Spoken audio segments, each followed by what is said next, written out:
Para quem não me conhece, sou o Zay, você está no meu canal Fala Zay. Lembrando que esse canal aqui é um canal reserva, o meu canal oficial está censurado. Se quiser acompanhar lá também, se inscrever lá, o link está aqui na descrição e vai ser um prazer ter você por lá também, beleza? O que a Bíblia fala com relação ao controle de armas?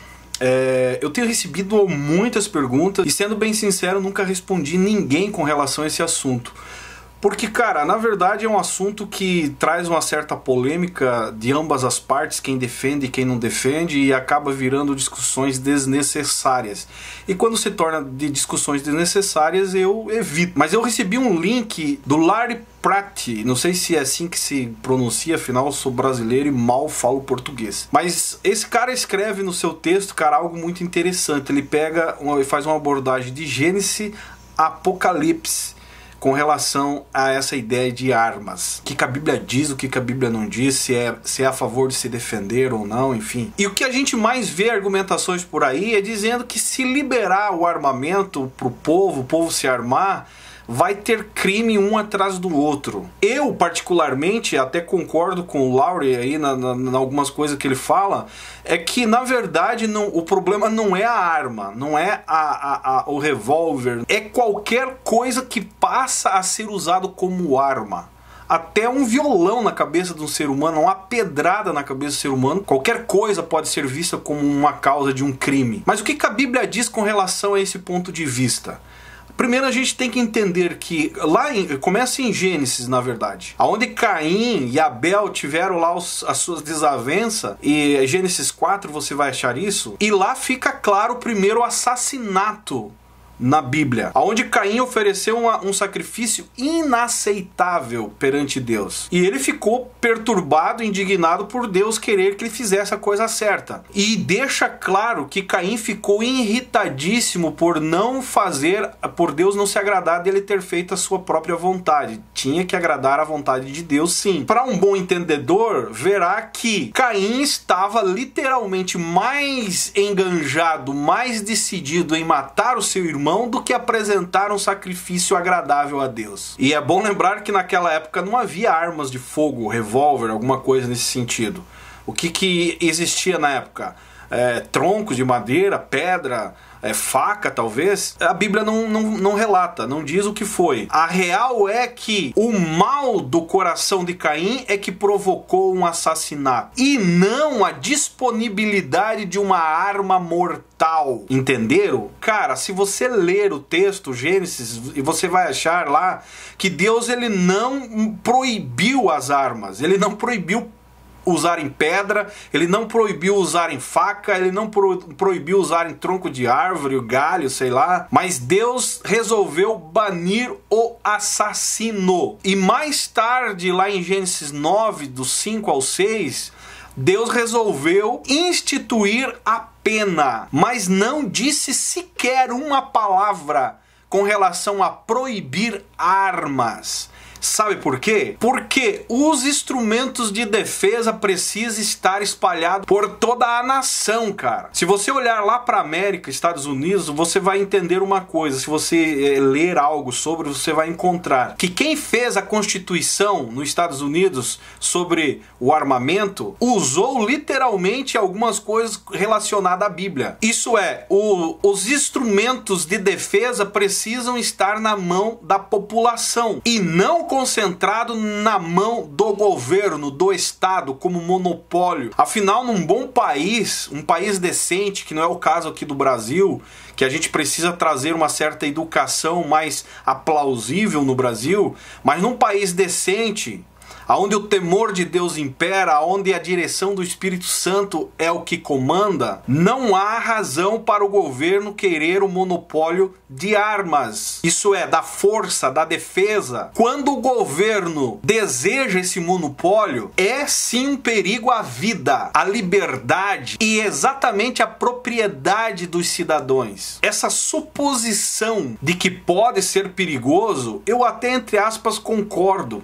Mas é mais perigoso ainda o povo desarmado. Mas essa suposição de perigo, de ser perigoso, é exatamente para usar como justificativa de um monopólio do governo. Isso é, ele quer ter o poder na mão. E tirar o poder do povo. E isso não é legal. E falando de Bíblia, eu lembrei agora lá em Neemias 4, 16 ao 17 ao 18, você vai encontrar onde o povo estava restaurando os muros, reconstruindo os muros, com uma mão trabalhando e com a outra armados. Isso é, preparados para qualquer ataque do inimigo. E não venha querer espiritualizar as coisas, que hoje o nosso inimigo é espiritual. Não, nós temos inimigos diariamente. Isso é, corremos o risco diariamente de ser assaltado, de ser, cara, de qualquer coisa.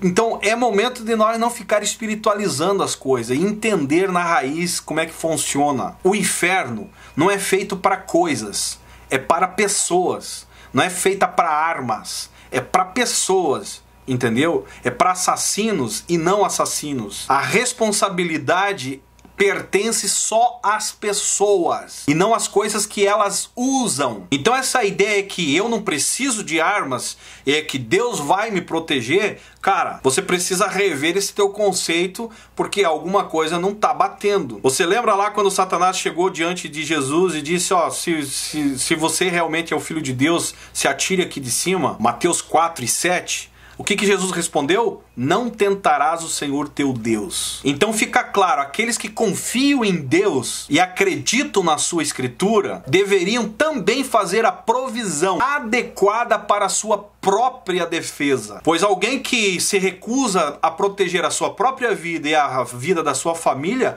está tentando a Deus. Provérbios 25, 26, que diz assim, ó, o homem justo que cede ao perverso é como uma fonte que vai turvada e poluída. Certamente cederíamos ao perverso se escolhêssemos estar desarmado e incapaz de resistir. Certamente a gente cederia ao perverso, isso é, ao bandido, se a gente escolher estar ou se escolhêssemos estar desarmado e incapaz de resisti-los. Em outras palavras, não temos o direito de abrir mão da nossa própria vida. Afinal, a vida é um presente de Deus e precisamos preservá-la. E é sim, você pode questionar ou não, é um erro igualar a sociedade civilizada àqueles que se preocupam em assolá-la, tipo destruí-la com maldade ao invés de serem pessoas decentes. E respondendo às perguntas aí de muitas pessoas com relação ao meu ponto de vista a essa questão, eu sou sim a favor do armamento, mas antes precisa haver uma educação. E eu tenho certeza que a população armada vai morrer menos gente do que a população desarmada. Afinal, estamos nas mãos, estamos a Deus dará da criminalidade e com as mãos vazias, sem direito sequer de se defender. E isso é pecado diante de Deus. Eu vou deixar outro texto que diz em Êxodo 22 e 3, diz assim, ó, se um ladrão estiver roubando e, sendo ferido, morrer, quem o feriu não será culpado do seu sangue. A conclusão desse texto é que uma ameaça à nossa vida deve sim ser reprimida com força letal. Entenderam? Então, para encerrar o vídeo, tanto o Velho Testamento como o Novo Testamento ensinam sim a autodefesa pessoal, mesmo que isso implique em tomar a vida do agressor em determinada situação ou circunstância. Se você gostou desse vídeo, deixa o seu comentário aí embaixo, deixa o seu like, se inscreva no canal, que isso é importante para nós aqui. Se você não conhece o canal principal, corre lá. Estamos sendo censurados lá, corre lá, nos ajuda. E é nóis, canal Fala Zay, tamo junto por um mundo e um Brasil melhor.